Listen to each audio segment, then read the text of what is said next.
Good afternoon, dear students.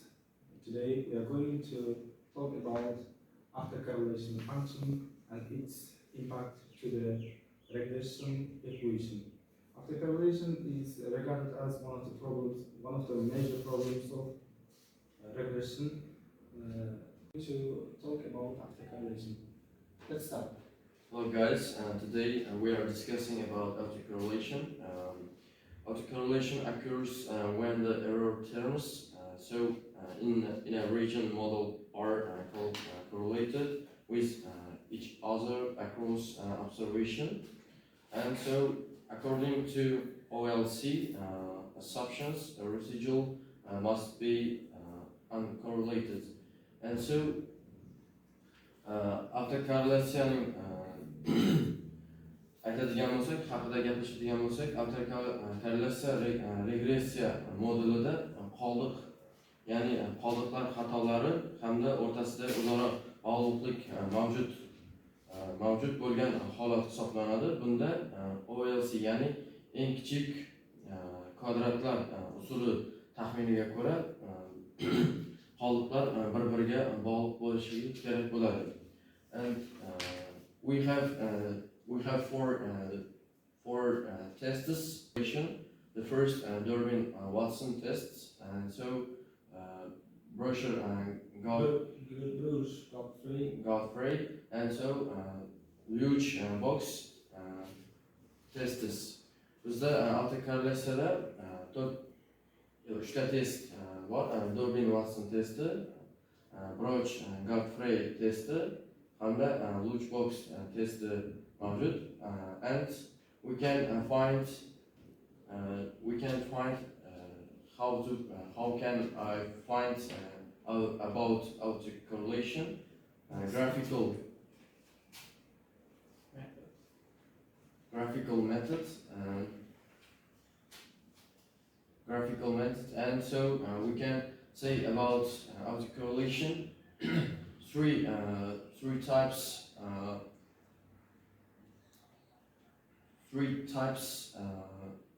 The first order positive and first order negative, and so higher order autocorrelation.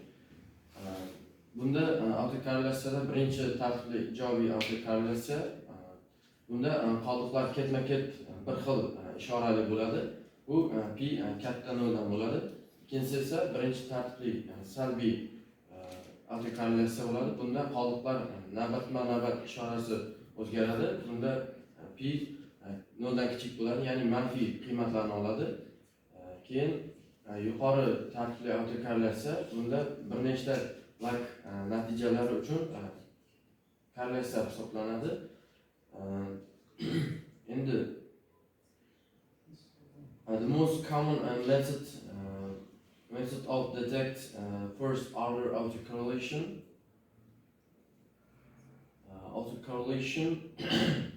is the Durbin-Watson tests. By the way, I can say the first the tests boshda aytib o'tgandek Durbin testining o'ziga xos topish usuli bor. Bunda and we can use it to detect first order autocorrelation in residuals. Biz bunda birinchi tartibli autokorrelatsiyani aniqlash uchun quyidagi formuladan foydalanishimiz mumkin bo'ladi. And you can look this formula and this interpretations where the dining qiymati, ya'ni autokorrelatsiya yo'q degani, bunda d 2 ga tahlil qilganda bo'ladi. Bu yerda d, ya'ni katta DL, ya'ni ijobiy autokorrelatsiya hisoblanadi. D 4 dan katta bo'lsa salbiy autokorrelatsiya hisoblanadi. Bu yerda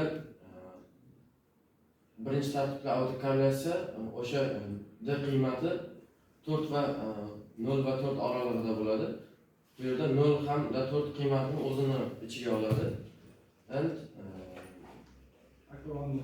let's understand clearly. And aytib berdi, deyapti. Avtokorrelyatsiya bu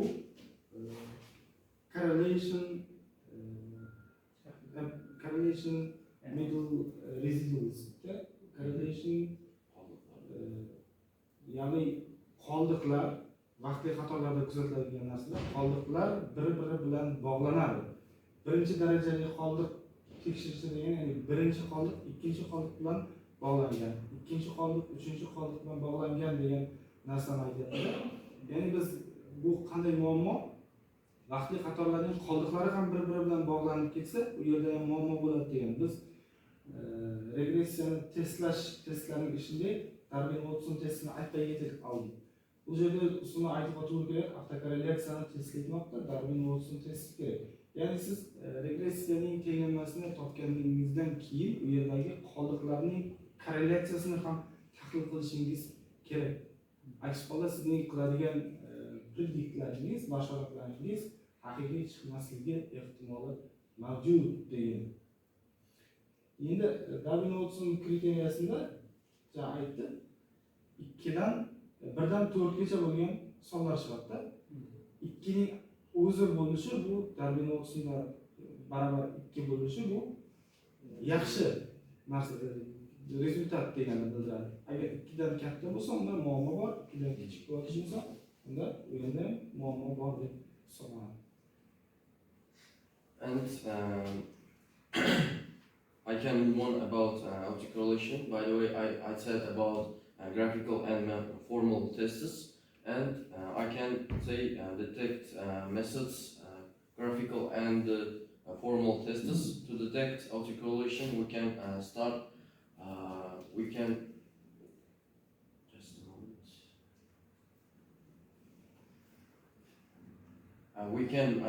We can say scatter plots. Plotting residuals against time to say if a systematic pattern emerges, and residuals plots if points are closed, it indicated positive autocorrelation. If they alternative, it's negative. And Darwin-Watson tests used specifically for first order autocorrelation. Valuable around 2 means that. By the way, you said about that, and so we are say example GDP and investment DB statistic and positive autocorrelation detect. Biz misol qilib aytadigan bo'lsak, yalpi ichki mahsulot va investitsiyalarni bu 1990-yil va 2020-yil oralig'ida statistik ma'lumotlarga ko'ra, ya'ni boshida aytib o'tgandek, David Watson statistikasi bunda DL, ya'ni 1.45 qiymatga teng bo'lgan. Hal qilish ketma-ketligi bunda grafik tekshirish qoldiqlari orqali tekshiriladi. Rasmiy test boya aytib o'tgan, boshida aytib o'tgan 3 ta turdagi test orqali aniqlanadi. P'ni taxminlash, boya boshida aytib o'tgandek, P qiymati manfiy hamda 0 dan katta qiymatlarga ega bo'ladi. Keyin Price-Wilson transformatsiyasi hamda yangi model tekshiruvi orqali topiladi. We can see GDP and investment example from 1990 and 2020. Darwin-Watson statistics equal to 1.12. Darwin-Watson's equal to 1.45. Yani nima deydi? Darwin-Watson formulasi bo'yicha hisoblangan qiymati 1.45 chiqishi bu yaxshi degani. 2 ga yaqin sonning chiqishi bu bizda yaxshi dedi. Ya'ni avtokorrelyatsiya muammosi yo'q. 90-yildan 20-yilgacha bo'lgan yalpi ichki mahsulot va investitsiyalar o'rtasidagi xatoliklar orasida bog'lanish yo'q deganni bildiradi. Endi buni graphical inspection bo'yicha da aniqlab bo'ladi, ya'ni siz deyapsiz, grafik inspeksiya xatoliklar va x o'zgaruvchilar bo'yicha orasida bog'lanish variabli javobligi qo'yilibdi, ya'ni nuqtalarda turibdi. Nuqtalar bir tomonga yaqin mos ravishda siljasa, demak u yerda bog'lanish bor. Agar tartibsiz bo'lsa, har yerda unda bog'lanish yo'q degan. Next.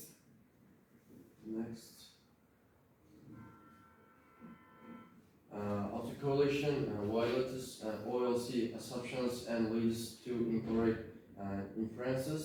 Bunda autokorrelasiya OLC, ya'ni eng kichik kvadratlar taxminlari tuzadi va noto'g'ri xulosalarni olib keladi.